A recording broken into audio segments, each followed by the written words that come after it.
Welcome to the Travel Tape audio guide to Scotland's first national park, Loch Lomond and the Trossachs. This presentation is designed to be listened to in the car while you drive through this spectacular area of outstanding natural beauty. The sponsorship of local businesses in and around the park has made this production possible. A full listing can be found within the insert, as can a handy route plan. However, we would recommend the use of a road map in conjunction with this travel tape guide. The sponsors truly represent the very best selection of the area's attractions. Hotels, pubs, tea rooms and shops, all are hand-picked by Travel Tape to help enhance the holiday experience. Please visit as many as you are able. We are sure you'll agree with our judgment, and please mention Travel Tape to each such sponsor.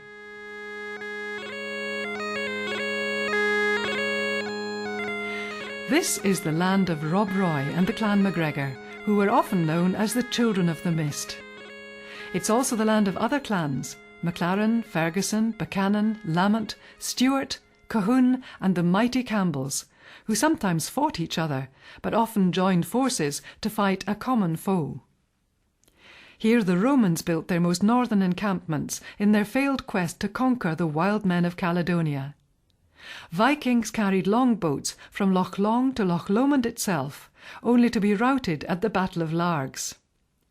Edward's army was sent home to think again at Bannockburn. Even Cromwell's forces ventured in, only to be soundly defeated. Indeed, some of the most important battles in Scottish history were waged around this area, and many clansmen died in defence of their king and clan.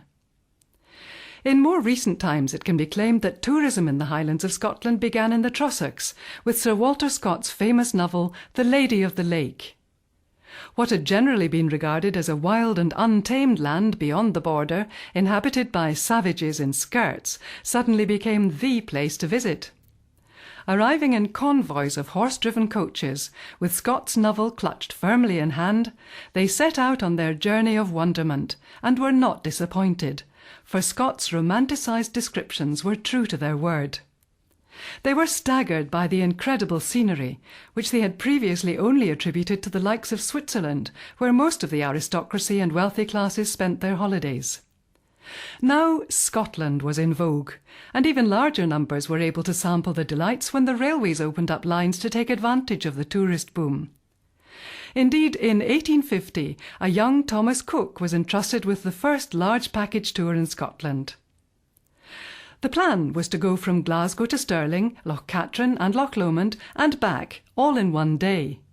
With over 100 tourists in the group, this was an enormous achievement. The rest, as they say, is history. Now his name is synonymous with holidays worldwide. The area also became a magnet for artists and writers. Amongst the writers were many tour guide authors, who described Scotland as having some of the finest and most beautiful scenery in the world.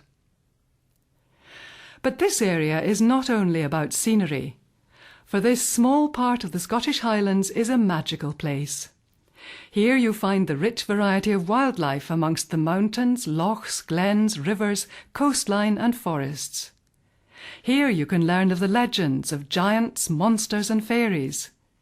Here you can see where heroes lived and died, and great battles and deeds were done.